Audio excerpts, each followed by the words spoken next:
ಆದಿ ಜಾಂಬವ ಮಾದಿಗ ಮತ್ತು ಪೌರ ಕಾರ್ಮಿಕ ಸಂಘಟನೆಗಳ ಒಕ್ಕೂಟಕ್ಕೆ ನೀವೆಲ್ಲ ಸಪೋರ್ಟ್ ಮಾಡಿ ಪ್ರತಿ ಕಾರ್ಯಕ್ರಮಕ್ಕೆ ಎಲ್ಲರೂ ಸದಾ ಸ್ವಾಗತವನ್ನು ಮಾಡ್ತಾ ಇದ್ದೀವಿ.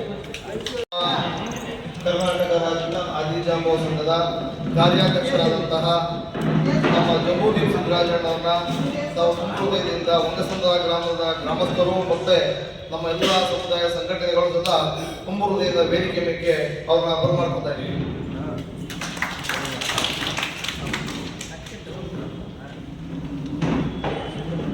ಜಂಬೂದೀಪ್ ಸಿದ್ದರಾಜಣ್ಣವರಿಗೆ ಗೋವಿಂದರಾಜನವರು ತುಂಬ ಸ್ವಾಗತ ಕೋರ್ತಾ ನಮ್ಮ ಶಾಲು ಆಗ್ತಾ ಇದೆ.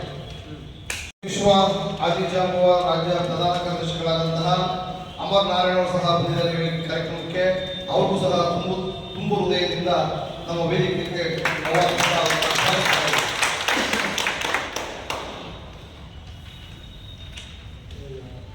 ದಲಿತ ಕ್ರಿಯಾ ಸಮಿತಿಯ ರಾಜ್ಯ ಅಧ್ಯಕ್ಷರಾದಂತಹ ಮೂರ್ತಿಯವರು ಸಹ ಈ ಕಾರ್ಯಕ್ರಮ ಬಂದಿದ್ದಾರೆ. ಅವ್ರಿಗೂ ಸಹ ದೊಡ್ಡ ಚಪ್ಪಾಳೆ ಸ್ವಾಗತವನ್ನು ಕೋರೋಣ. ಈ ಒಂಗಸಂದ್ರ ಗ್ರಾಮದಲ್ಲಿ ನಮ್ಮ ಆಂಜನೇಯರಾಗಿರ್ಬೋದು, ಸೋಮಶೇಖರ್ ಆಗಿರ್ಬೋದು, ಬಾಬು ಅವರಾಗಿರ್ಬೋದು, ಗಂಗಾಧರ ಆಗಿರ್ಬೋದು, ಹರೀಶ್ ಅವರು ಮತ್ತೆ ವೀರಶೇಖರ್ ಇನ್ನು ಮುಂತಾದವರು ನಿಮ್ಮ ದೊಡ್ಡ ಸಂಖ್ಯೆಯಲ್ಲಿ ಬಂದು ನಮ್ಮ ಕಾರ್ಯಕ್ರಮಕ್ಕೆ ಯಶಸ್ವಿಯಾಗಿ ಬಂದಿದ್ದೀರಾ. ಈ ಕಾರ್ಯಕ್ರಮ ಯಶಸ್ವಿ ಮಾಡಬೇಕು ಅಂತ ಈ ಸಭೆಯನ್ನು ಕರೆದಿದ್ದೀರಾ. ನೀವೆಲ್ಲರೂ ಸಹ ತುಂಬ ದೊಡ್ಡ ಹೃದಯದಿಂದ ಸ್ವಾಗತ ಮಾಡ್ತಾ ಈ ಕಾರ್ಯಕ್ರಮಕ್ಕೆ ಸುಸ್ವಾಗತವನ್ನು ಕೋರ್ತೇವೆ. ಇಲ್ಲಿ ಒಂಗಸಂದ್ರ ಗ್ರಾಮದಂತ ಆಂಜನೇಯನವರು ದಯವಿಟ್ಟು ವೇದಿಕೆ ಮೇಲೆ ಬರಬೇಕು. ಆಂಜನೇಯ ಅದೇ ರೀತಿ ಸೋಮಶೇಖರ್ ಸಹ ವೇದಿಕೆ ಮೇಲೆ ಬರಬೇಕು. ನಮ್ಮ ದೀಪ ಚಾಲಕ ವೆಬ್ಸೈಟ್ ನ ಸಂಪಾದಕ ಗಂಗಾಧರ ವೇದಿಕೆ ಮೇಲೆ ಬರಬೇಕು. ಹಾಗೆ ಶಾಲಾಕ್ಸ್ಕೊಂಡು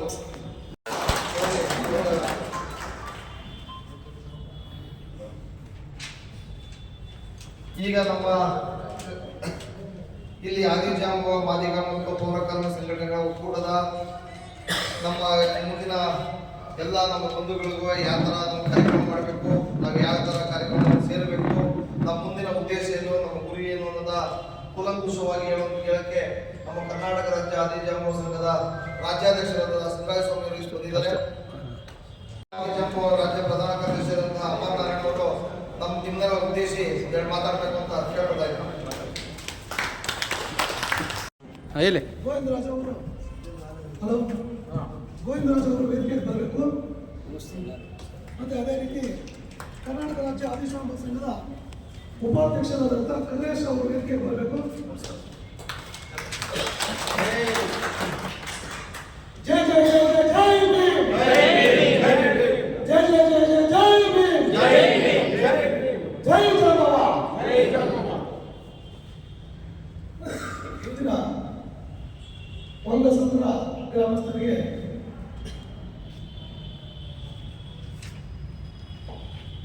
ಸ್ವಾಗತವನ್ನು ಬಯಸುತ್ತಾ ಆದಿ ಜಾಂಬವ ಮತ್ತು ಮಾದಿಗ ಮತ್ತು ಪೌರ ಕಾರ್ಮಿಕ ಸಂಘಟನೆಗಳ ಒಕ್ಕೂಟ ರಾಜ್ಯ ಕರ್ನಾಟಕ ರಾಜ್ಯದ ವತಿಯಿಂದ ಎಲ್ಲರಿಗೂ ಸುಸ್ವಾಗತ ಬಯಸುತ್ತಾರೆ. ಕಳೆದ 30 ವರ್ಷಗಳಿಂದ ಒಳ ಮೀಸಲಾತಿ ಹೋರಾಟಕ್ಕೋಸ್ಕರ ತಮ್ಮ ಪ್ರಾಣವನ್ನೇ ತೆತ್ತು ಹಲವಾರು ವರ್ಷಗಳು ಕಳೆದು ಮತ್ತು ಈಗೇನು ಈಗಾಗಲೇ ಕೊನೆ ಹಂತದಲ್ಲಿದ್ದೀವಿ. ನಾವು ಎಲ್ಲ ಹೋರಾಟಗಾರರ ಪ್ರತಿಫಲವಾಗಿ ಇನ್ನೂ ನಾವು ಕೊನೆ ಹಂತದಲ್ಲಿದ್ದೀವಿ. ಈ ಸಂವಿಧಾನ ಜಾಗೃತಿ ಸಮಾವೇಶದ ಜೊತೆಯಾಗಿ ಒಳ ಮೀಸಲಾತಿಯ ಕಾರ್ಯಕ್ರಮವನ್ನು ನಡೆಸ್ಕೊಂಡು ಹೋಗೋದಾಗಿ ಸಭೆಯಲ್ಲಿ ಚರ್ಚೆ ಆಯಿತು. ಈ ಅಂಗವಾಗಿ ಒಂಗಸಂದ್ರ ಗ್ರಾಮಸ್ಥರಿಗೆ ಈ ಸಂಘಟನೆಯ ಪರವಾಗಿ ಕೆಲವು ರೂಪರೇಷೆಗಳನ್ನು ನಮ್ಮ ರಾಜ್ಯ ಕರ್ನಾಟಕ ರಾಜ್ಯ ಆದಿ ಜಾಂಬವ ಸಂಘದ ರಾಜ್ಯ ಕಾರ್ಯಾಧ್ಯಕ್ಷರಾದ ಶ್ರೀ ಸಿದ್ದರಾಜ್ ಅವರು ಇವಾಗ ಸಂಪೂರ್ಣ ವಿವರವನ್ನು ನೀಡ್ತಾರೆ. ದಯವಿಟ್ಟು ಮಾತಾಡಬೇಕು ಸರ್. ಎಲ್ಲರಿಗೂ ನಮಸ್ಕಾರ. ನನ್ನೆಲ್ಲ ಆತ್ಮೀಯ ಅಣ್ಣ ತಮ್ಮಿದೆ ವೇದಿಕೆ ಮೇಲೆ ಉಪಸ್ಥಿತರುವಂಥ ನಮ್ಮ ವಿಶ್ವ ಆದಿ ಜಾಂಬವ ಮಹಾಸಭಾದ ಕಾರ್ಯದರ್ಶಿ ಅಮರ್ ಅವರೇ, ಹಾಗೆ ಮೂರ್ತಿ ಅವರೇ, ನಮ್ಮ ಸಂಘದ ಪದಾಧಿಕಾರಿಗಳು ರಾಜಪ್ರದೇಶ್ ಅವರೇ, ಗುರುರಾಜ್ ಅವರೇ, ಬುಕ್ಕಿ, ಹಾಗೆ ನಮ್ಮ ಗಂಗಾಧರ್ ಅವರೇ, ಹಾಗೆ ವೇದಿಕೆ ಮೇಲೆ ಉಳಿಸಿರುವಂಥ ಈ ಹುಂಗಸಂದ್ರ ಗ್ರಾಮದ ಇಲ್ಲಿ ನಮ್ಮ ಪೌರ ಕಾರ್ಮಿಕರ ಮಿತ್ರರೇ, ಒಬ್ಬರ ಹೆಸರು ನಾನು ಹೊಸಬ ಗೊತ್ತಿಲ್ಲ, ಅದರಿಂದ ದಯಮಾಡಿ ಕ್ಷಮಿಸಬೇಕು. ಬಂಧುಗಳೇ, ಈಗ ನಾವೆಲ್ಲರೂ ನಾವೆಲ್ಲ ಸಂಬಂಧಿಗಳೇ, ಯಾಕಂದ್ರೆ ನಾವೆಲ್ಲ ಆಮೇಲೆ ಇನ್ನೊಬ್ಬ ನಮ್ಮ ಶಂಕರ್ ಅಂತ ನಮ್ಮ ಸದಸ್ಯರು ಗೊತ್ತಿದ್ದಾರೆ, ಅವರು ಸೇರಿ ಈಗ ನಾವೆಲ್ಲ ಈಗ ಈಗ ನಾವೆಲ್ಲರೂ ಕೂಡ ಒಂದೇ ರಕ್ತ ಹಂಚ್ಕೊಂಡು ಹುಟ್ಟಿರುವಂಥ ಒಂದು ಕುಟುಂಬ. ಅದು ಬೇರೆ ಬೇರೆ ಎಲ್ಲ ವಾಸ ಮಾಡ್ತಿದ್ವಿ, ಅದೇ ಜಾತಿನೆಲ್ಲ ಮಾದಿಗಳೇ. ಇದಕ್ಕೆ ಇವತ್ತು ಈ ಸಭೆಯಲ್ಲಿ ಆಗೋದಕ್ಕೆ ಕಾರಣ ನಮ್ಮ ಆದಿನಾರಾಯಣ ಅವರು ನಮ್ಮ ಜೊತೆ ಸುಮಾರು 1 ವರ್ಷದಿಂದ ಕೂಡ ಎಲ್ಲ ಸಭೆಯಲ್ಲಿ ಭಾಗವಹಿಸ್ತಾರೆ. ಈಗ ನಾವು ನಮ್ಮ ಉದ್ದೇಶ ಏನಂತಂದರೆ, ದಯಮಾಡಿ ಎಲ್ಲರೂ ನಿಮ್ಮ ಮೊಬೈಲನ್ನ ಸೈಲೆಂಟ್ ಹಾಕ್ತಾರೆ, ಮಧ್ಯದಲ್ಲಿ ರಿಂಗ್ ಆಗ್ತಾರೆ. ಈಗ ನಮ್ಮ ಈ ಸಂಘದ ಉದ್ದೇಶ ಏನಂತ ಹೇಳಿದ್ರೆ, ಈ ದೇಶದಲ್ಲಿ ಮಾದಿಗ ಸಮುದಾಯ ಸುಮಾರು 30 ಕೋಟಿ ಇದೆ. ಈಗಾಗಲೇ ನಾವು ವಿಶ್ವ ಮಾದಿಗ ದಿನಾಚರಣೆ ಅಂತ ಮಾಡಿದ್ವಿ. 29ಕ್ಕೂ ಅಲ್ಲಿ ಭದ್ರಾಚರಣೆ 1 ವರ್ಷ ಆಯಿತು. ಈ ಸಲ ಕೂಡ ಹೈದರಾಬಾದಲ್ಲಿ. ಸೊ 30 ಕೋಟಿ, ಈ 145 ಕೋಟಿ ಜನಸಂಖ್ಯೆ ಭಾರತದಲ್ಲಿ 30 ಕೋಟಿ ಅಂದರೆ ಬೇರೆ ಯಾವುದೇ ಸಮುದಾಯ. ಇವತ್ತು ನಮ್ಮಲ್ಲಿ 6,000 ಜಾತಿಗಳಿದ್ದಾರೆ. 6,000 ಜಾತಿಗಳಲ್ಲಿ ಹೆಚ್ಚಾಗಿ ಜನಸಂಖ್ಯೆಯಲ್ಲಿ ಮಾದಿಗಳು. ಇವತ್ತೇನಾಯಿತು, ಒಂದು ಕಥೆ ಹೇಳ್ತದೆ. ಈ ಭೂಮಿ ಹುಟ್ಟಿದಾಗ ಮೊದಲು ಮಾದಿಗರು ಅಂದರೆ ಜಾಮು ಅಂತ ಮೊದಲು ಜಾಮುನಿಂದ ಎಲ್ಲ ಇಡೀ ಪ್ರಪಂಚ ಬೇರೆ ಜನ ಆದ್ರು. ಇವತ್ತು ಈ ಪ್ರಪಂಚದಲ್ಲಿರುವಂಥ ಯಾವುದೇ ಧರ್ಮ ಇರ್ಬೋದು, ಕ್ರೈಸ್ತ ಇರ್ಬೋದು, ಹಿಂದೂಗಳು ಇರ್ಬೋದು, ಪಾರ್ಸಿ ಇರ್ಬೋದು, ಮುಸ್ಲಿಮರು, ಯಾವುದೇ ಧರ್ಮ ಇದೆಲ್ಲ ಕೂಡ ಜಾಮು ಅಂತ ಮೊದಲಿಂದಲೇ ಆಗಿರೋದು. ಯಾಕಂದರೆ ಈಗ ಫಾರ್ ಎಕ್ಸಾಂಪಲ್ ನಿಮ್ಮ ತಂದೆ ಒಂದು 4 ಜನ ಅವ್ರ ಮಕ್ಕಳು ಆದಾಗ ಅವರೆಲ್ಲ ಎಲ್ಲ ಬೇರೆ ಕಡೆ ಕೆಲಸ ಮಾಡ್ತಾರೆ. ಆದರೆ ಮೂಲ ಒಬ್ಬ ತಂದೆ ಅಲ್ವಾ, ಹಂಗೆ ಜಾಮವಂತರ ಮಕ್ಕಳುಗಳಲ್ಲ. ಈ ಕಾಲಕ್ರಮಣದಲ್ಲಿ ಎಷ್ಟೋ ವರ್ಷಗಳ ನಂತರ ಬೇರೆಯವ್ರಿಗೋರು ಅವರೇ ಒಂದು ಧರ್ಮ ಮಾಡಿಕೊಂಡ್ರು, ಅವ್ರದ್ದೇ ಕೆಲವು ಕಾನೂನು ಮಾಡಿಕೊಂಡ್ರು, ಆಮೇಲೆ ಅವ್ರ ಬೇರೆ ಭಾಷೆಗಳೇ ಯಾವುದೋ ಅವರೇ ಒಂದೊಂದು ಜಾತಿ ಹಿಂಗಾಗಿ ಇವೆಲ್ಲ ಬೇರೆ ಬೇರೆ ಆದರು. ಆದರೆ ಮೂಲ ಮಾದಿಗರೇ ಅವರೆಲ್ಲ. ಅದನ್ನು ನಾವು ಅವ್ರಿಗೆ ತೋರಿಸ್ಕೊಡ್ಬೇಕು. ಮದುವೆ ಮಾಡಿ ನೀವು ನನ್ನ ತಮ್ಮ ಅಂತ ಬಂದಿರ್ತಿದ್ರು, ಅದನ್ನು ಮಾಡಿ ಏನು ಮಾಡ್ಕೊಡ್ತಿದ್ರು. ಆದರೆ ಸುಪ್ರೀಂ ಕೋರ್ಟಲ್ಲಿ ಈಗಾಗಲೇ 2020 ಆಗಸ್ಟ್ 20 ಯಾರು ಒಂದು 5 ಜನ ಬೆಂಚು ಒಂದು ಒಳ್ಳೆ ತೀರ್ಪು ಕೊಟ್ಟರು. ಇಲ್ಲ ರಿಸರ್ವೇಷನ್ ಅವರು, ಯಾಕಂದರೆ ಇವರೆಲ್ಲ ರಿಸರ್ವೇಷನ್ ಮಾಡಿರೋ ಏನು 100 ಜಾತಿಗಳಲ್ಲ, ಅವ್ರು ಬೇರೆ ಬೇರೆ. ಯಾಕಂದ್ರೆ ಅವ್ರ ವಿಚಾರ ಈಗ ಕಾಲಗಳು ಸತ್ತಾಗ ಅಥವಾ ಮದುವೆ ಆದಾಗ ಅಥವಾ ಮಕ್ಕಳು ಹುಟ್ಟಿದಾಗ ಏನು ಆಚರಣೆ ಮಾಡ್ತಾರೆ ಪ್ರಾಕ್ಟಿಕ್ಸು, ಮಾದಿಗರು ಏನು ಮಾಡ್ತಾರೆ, ಇವೆರಡು ವ್ಯತ್ಯಾಸವೇ. ಆ ಬೇರೆ ಜಾತಿ ಅದರೊಳಗಡೆ ಒಟ್ಟು ಎಲ್ಲ ಇದ್ದಾರೆ, ಅವ್ರು ಮಾಡೋದು ಬೇರೆಯವೇ ಅಂಥೇಳಿ ಇದು ಬೇರೆ ಬೇರೆ ಮಾಡ್ಬೋದು, ಕೊಡ್ಬೋದು ಅಂತೇಳಿ. ಆದರೆ ಇದೇನಾಗಿತ್ತು, ನಾವು ಒಳಮೀಸಲಾತಿ ಅಂತ ಮಾಡಿದ್ವಿ. ಅನ್ನದಲ್ಲಿ ಒಳಮೀಸಲಾತಿ ಅಂದರೆ ಏನಂದರೆ, ಈಗ ಮುಂದಿನ ರೋನಲ್ಲಿ ಕೂತೀರ, ಈಗ ಕೊಡ್ತಾ ಇದ್ದ ಇವ್ರಿಗೆ ಸಿಕ್ತಿತ್ತು, ಹಿಂದೆ ಇದ್ದವ್ರು ಸಿಗ್ತಾ ಇಲ್ಲ. ಅದಕ್ಕೆ ಒಳಮೀಸಲಾತಿ ಏನು ಮಾಡೋದು, ಅವರು ಹಿಂದೆ ಹಾಕಿದ್ರು, ಇವರು ಹಿಂದೆ ಕೈ ಅವ್ರು ಮುಂದೆ ಹಾಕೋರು. ಸೊ ಅವಾಗ ಇವರು ಸಿಕ್ಕಿ ಅಂತೇಳಿ ಮಾಡಿದ್ರು. ಆದರೆ ಮಾಡೋದಂತ ಹೇಳೋದು ಬಿಟ್ರಲ್ಲ, ಇವಾಗಿಲ್ಲ, ಇಲ್ಲಿ ಮಾಡ್ಬೋದು, ರಾಜ್ಯ ಸರ್ಕಾರಕ್ಕೆ ಅಧಿಕಾರ ಆಯ್ತು ಅಂತ ಒಂದು ತೀರ್ಪು ಮೊನ್ನೆ ಸುಪ್ರೀಂ ಕೋರ್ಟ್ 1ನೇ ತಾರೀಕು ಕೊಟ್ಟಿದ್ದಾರೆ, ಆಗಸ್ಟ್ 1ನೇ ತಾರೀಕು. ಸೊ ಇದನ್ನು ಅನುಷ್ಠಾನ ಮಾಡಬೇಕು. ನಾವಿಲ್ಲಿ 32 ವರ್ಷದಿಂದ ಹೋರಾಟ ಮಾಡ್ತಾ ಇದ್ವಿ. ಅದೀಗ ನಾವು ಮಾಡಿದ ಹೋರಾಟದಿಂದ ಏನಾಯಿತು, 2017ರಲ್ಲಿ ಸಿದ್ದರಾಮಯ್ಯ ನಮಗೆ ಆದಿಜಾಮ ಡೆವಲಪ್ಮೆಂಟ್ ಕಾರ್ಪೊರೇಷನ್ ಅಂತ ಮಾಡೋರೆ. ಈಗ ಮಾದಿಗೆಲ್ಲ ಸೇರಿ ಅಲ್ಲಿಗೆ ಹೋಗ್ಬೇಕು, ಅಪ್ಲಿಕೇಶನ್ ಹಾಕ್ಬೇಕು, ಅಲ್ಲೇ ಏನಾದ್ರು ಲೋನ್ ತಗೋಬೇಕಾಗುತ್ತೆ. ಆದರೆ ಈ ಉದ್ಯೋಗದ ಬಗ್ಗೆ, ಶಿಕ್ಷಣದ ಬಗ್ಗೆ ಇನ್ನೂ ಸ್ವಲ್ಪ ಓದ್ಕೊಂಡು ಹಿಂಗೆ ಕಟ್ಕೊಂಡ್ರೆ ಅದಕ್ಕೆ ಏನು ಮಾಡ್ತಾರೆ, ಈ ಮಾಲಗಳು ಇಲ್ಲಿ ಕರ್ನಾಟಕದಲ್ಲಿ ಕಿರಿಕಿರಿ ಮಾಡ್ತಾರೆ. ಇಲ್ಲ ನಾವು ಒಪ್ಪೋದಿಲ್ಲ ಅಂತ. ಇಲ್ಲಪ್ಪ ನಿಮಗೂ ಇಲ್ಲಿ 6% 5% ಕೊಡ್ತಾರೆ, ಇಬ್ಬರು ಸೇರಿದ್ರೆ ಇಬ್ಬರು ಔಟ್ಸ್ ಇದೆ, ಏನು ಅನ್ಟಚಬಲ್ಸ್ ಅಸ್ಪೃಶ್ಯರು. ಈ ಗೌಡ್ರು ಇವರೆಲ್ಲ ಏನು ಮಾಡಿದ್ರು, ನಿಮ್ಮನ್ನ ದೊಡ್ಡ ದೊಡ್ಡ ಕಾಸ್ಟು ನಿಮ್ಮನ್ನು ರೆಡ್ಡಿಗಳೆಲ್ಲ ಆಚೆ ಇಟ್ಟಿದ್ರು, ಈ ಇಬ್ಬರು ಮಾತ್ರ. ಸೊ ನೀವಿಬ್ಬರು ಒಂದಾದರೆ ನಮಗೆ 11% ಸಿಗುತ್ತೆ. ನಾವು ನಮ್ಗೆ ರಾಜಕೀಯ ಅಧಿಕಾರ ಸಿಗುತ್ತೆ, MLA ಆಗ್ಬೋದು, ಕಾರ್ಪೊರೇಟರ್ ಆಗ್ಬೋದು, ಜಿಲ್ಲಾ ಪಂಚಾಯತ್ನಲ್ಲಿ ಇದು ಸಿಗುತ್ತೆ, ಅವಕಾಶ ಸಿಗುತ್ತೆ, ಕೆಲಸ ಸಿಗುತ್ತೆ, ಆಮೇಲೆ ಈ ಶಿಕ್ಷಣದಲ್ಲಿ ನಮಗೆಲ್ಲ ಅವಕಾಶ ಸಿಗುತ್ತೆ ಅಂತೆಲ್ಲ ನಾವೆಲ್ಲ ಹೇಳಿದ್ವಿ. ಆದರೂ ಅದರಲ್ಲಿ ಅರ್ಧ ಒಪ್ಪೋರೆ ಅರ್ಧ ಒಪ್ಪಿಲ್ಲ, ಅದಕ್ಕೆ ಡಿಲೇ ಆಗ್ತದೆ. ಅದಕ್ಕೋಸ್ಕರ ನಾವು ಏನು ಮಾಡ್ತಾ ಇದ್ವಿ ಅಂದರೆ, ಈ ತಿಂಗಳು ನಾಡಿದ್ದು 30 ತಾರೀಕು ಇಲ್ಲೊಂದು 5 ಲಕ್ಷ ಜನ ಸೇರಿಸ್ಬೇಕಂತ ಒಂದು ಮೀಟಿಂಗ್ ಹಾಕೊಂಡು ನಿಮ್ಮಲ್ಲಿ ಫಾರ್ಮೆಟ್ ಕೊಟ್ಟಿದ್ವಿ. ಇದೆಲ್ಲ ರೆಡಿ ಮಾಡಿದ್ವಿ. ನಾನು ಈ ಸಂಘಕ್ಕೆ ಕಾರ್ಯಾಧ್ಯಕ್ಷ ವರ್ಕಿಂಗ್ ಪ್ರೆಸಿಡೆಂಟ್. ನಮ್ಗೆ ಇನ್ನೊಬ್ಬರು ಅಧ್ಯಕ್ಷ ಇದ್ದಾರೆ, ಅವರು ಆಲ್ಕೋಡ್ ಹನುಮಂತಪ್ಪ ಅಂತೇಳಿ 2002ರಲ್ಲಿ ಮಿನಿಸ್ಟರ್ ಆಗಿತ್ತು, ಕ್ರೀಡಾ ಸಚಿವರು, ಸ್ಪೋರ್ಟ್ಸ್ ಮಿನಿಸ್ಟರ್ ಆಗಿತ್ತು. ಅವರು ಈಗ ಸೋತವ್ರೆ, ಬಟ್ ಅವರು ನಮ್ಮ ಅಧ್ಯಕ್ಷರು. ಅವ್ರು ಆ ಕಡೆ ಎಲ್ಲ ರಾಯಚೂರೆಲ್ಲ ಹೊರಟು ಬರ್ತಾವ್ರೆ. ಮನೆಯೆಲ್ಲ ಬೆಳಗಾಮಲ್ಲಿ ಸದನ ಇತ್ತು, ಅಲ್ಲಿ ಒಂದು 40,000 ಜನರೆಲ್ಲ ಸೇರಿ ಇಲ್ಲಿ ಗಲಾಟೆ ಮಾಡೋರೆ. ಅವಾಗ ಮಿನಿಸ್ಟ್ರು ಡಾಕ್ಟರ್ ಮಾದೇವಪ್ಪ, ನಮ್ಮ KH ಮನೆಯಪ್ಪ, ಇಲ್ಲಿ ಮಿನಿಸ್ಟ್ರೆಲ್ಲ ಸೇರಿ ಆಯ್ತಪ್ಪ 3 ತಿಂಗಳು ಟೈಮ್ ಕೊಡಿ ಅಂತ ಅಲ್ಲಿ ಕಾಲಾವಕಾಶ ಕೇಳೋರೆ. ಟೈಮ್ ಬೇಕಾಗಿಲ್ಲ. ಯಾಕಂದರೆ ಸುಪ್ರೀಂ ಕೋರ್ಟು ಮಾಡಿ ನಿಮ್ಗೆ ಅಧಿಕಾರ ಐತಿ ಅಂತ ಹೇಳಿದ್ಮೇಲೆ ಇಲ್ಲೇನೋ ಆಯೋಗ ಮಾಡಿದ್ದೀವಿ ಇನ್ನು ಮುಂದೆ ಅವ್ರು ಹೇಳ್ತಾರೆ, ಅವ್ರು ರಿಪೋರ್ಟ್ ಕೊಡ್ತಾರೆ ಅಂತ ಕಾಯಬೇಕಾದಿಲ್ಲ. ಯಾಕಂದರೆ ಅವ್ರಿಗಿಂತ ದೊಡ್ಡವ್ರಿಗೆ ಇದಲ್ಲ. ಅದಕ್ಕೆ ನಾವೆಲ್ಲ ಸೇರಿ ಒಂದು ಒಗ್ಗಟ್ಟಾಗಿ 5 ಲಕ್ಷ ಜನ ಸೇರಿ ನಮ್ಮ ಶಕ್ತಿ ತೋರಿಸ್ಬೇಕು, ಸರ್ಕಾರನ ಎದುರಿಸ್ಬೇಕು. ನಾವೇನು ಗಲಾಟೆ ಮಾಡೋದು ಬೇಡ. ನಮ್ಮ ಇಷ್ಟು ಜನ ಇದ್ದೀವಿ, ಇಷ್ಟು ಜನಸಂಖ್ಯೆಯಲ್ಲಿ ಬಂದಿದ್ದೀವಿ ಕೇಳೋದಕ್ಕೆ. ನೀವು ದಯಮಾಡಿ ಸುಪ್ರೀಂ ಕೋರ್ಟ್ ಹೇಳೋರು ನೀವು ಮಾಡಿಬಿಡಿ ಅಂತ ಹೇಳ್ಬಿಟ್ಟೆ ಅವತ್ತು ಸಿದ್ದರಾಮಯ್ಯ ಮೋಸ್ಟ್ಲಿ ಅನೌನ್ಸ್ ಮಾಡ್ಬಿಡ್ತಾರೆ.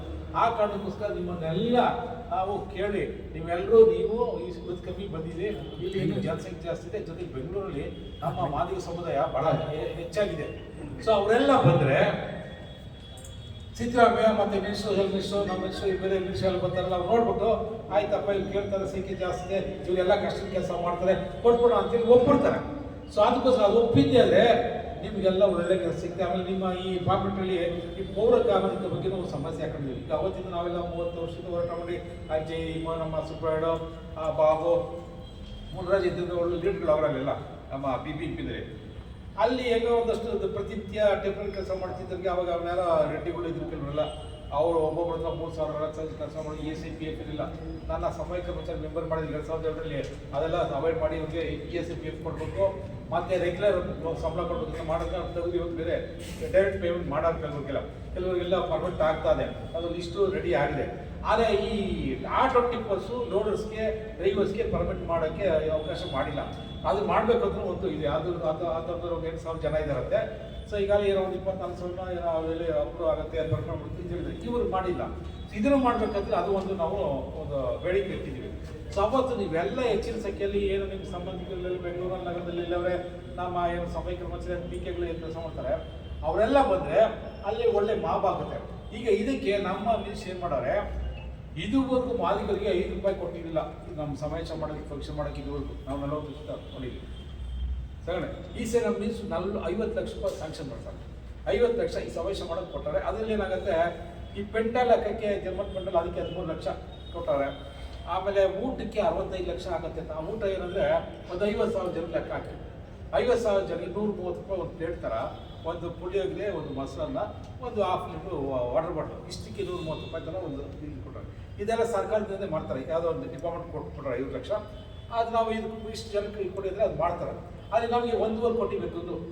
ಆಮೇಲೆ ಈ ಜನ ಬರೋದಕ್ಕೆ ಏನು ಮಾಡಿದ್ವಿ ನಾವು, ಗಾಡಿಗಳೆಲ್ಲ ಮಾಡ್ಕೊಳಕ್ಕೆ ಆಗ್ತಲ್ಲ, ಯಾಕಂದ್ರೆ ಅಷ್ಟು ಎಲ್ಲ ದುಡ್ಡಿಲ್ಲ. ಅದಕ್ಕೆ ಇಷ್ಟು ವರ್ಷ ಏನು ಮಾಡಿದ್ರು, ಅಲ್ಲಿ ಲೋಕಲ್ ಲೀಡರ್ಗಳು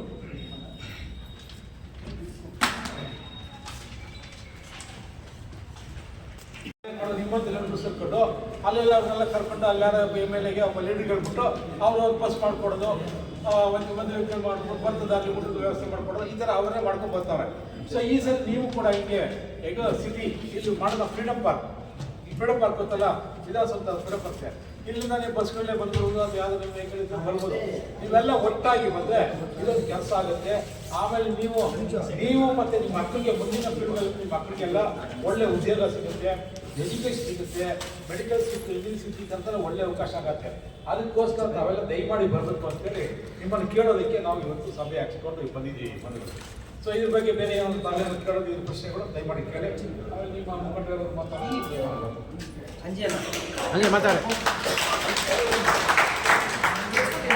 ಏನೋ ಸಮಸ್ಯೆ ಇತ್ತು ಅಂದರೆ ಜಾತಿ ಬಗ್ಗೆ ಏನಾದರೂ ಸಮಸ್ಯೆ ಇತ್ತು, ವಿದ್ಯಾಭ್ಯಾಸದ ಬಗ್ಗೆ ಏನೋ ಸಮಸ್ಯೆ ಇತ್ತು, ಏನಾದರೂ ಸಮಾಜದ ಬಗ್ಗೆ ಏನೋ ಕಾಳಜಿ ಏನೋ ಸಮಸ್ಯೆ ಇತ್ತು ಅಂದರೆ ನೀವು ರಾತ್ರಿ 12 ಗಂಟೆಗೆ ಫೋನ್ ಮಾಡಿದ್ರು ಕೂಡ ನಾವು ಅದರ ಬಗ್ಗೆ ಸಮಸ್ಯೆನ ಸಾಲ್ವ್ ಮಾಡ್ತೀವಿ.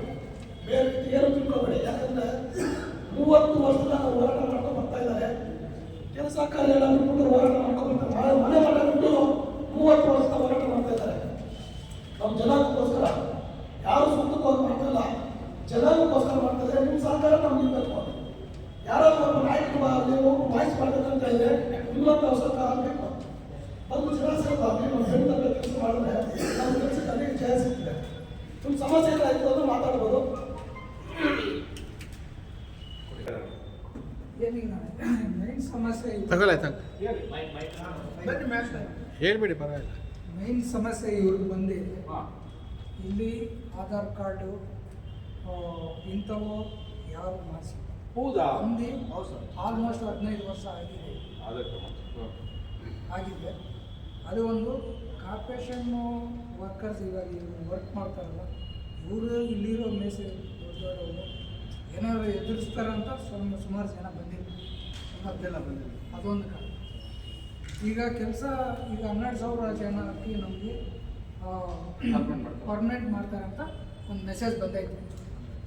ಅದರಲ್ಲಿ ಇವ್ರುಗಳಿಗೆ ಯಾರಿಗಾಗುತ್ತೆ ಯಾರಿಗಾಗಲ್ಲ. ಯಾಕಂದರೆ ಸ್ವಲ್ಪ ಜನ ಇವಾಗ SC ST ಇದು ಮಾಡಿಸ್ಬೇಕಂದ್ರೆ 6,000 7,000 ರೂಪಾಯಿ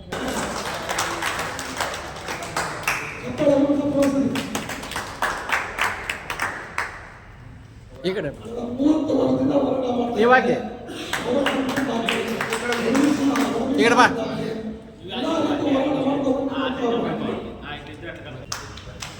ಈ ಕಡೆ ಈ ಕಡೆ ಓಕೆ ಈ ಕಡೆ ಬಾ.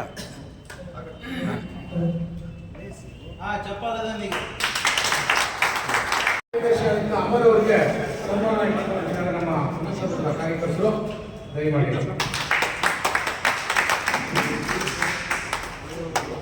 ಹಾಗೆ ನಮ್ಮ ಓಕೆ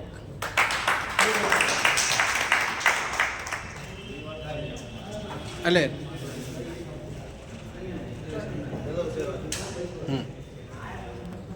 ಮತ್ತು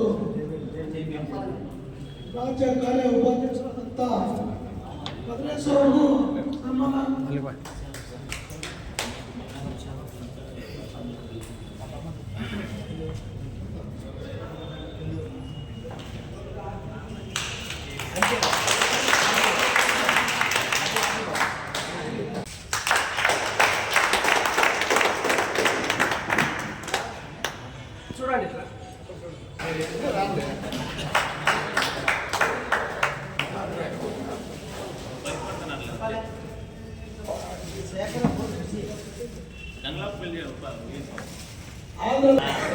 ಅಣ್ಣ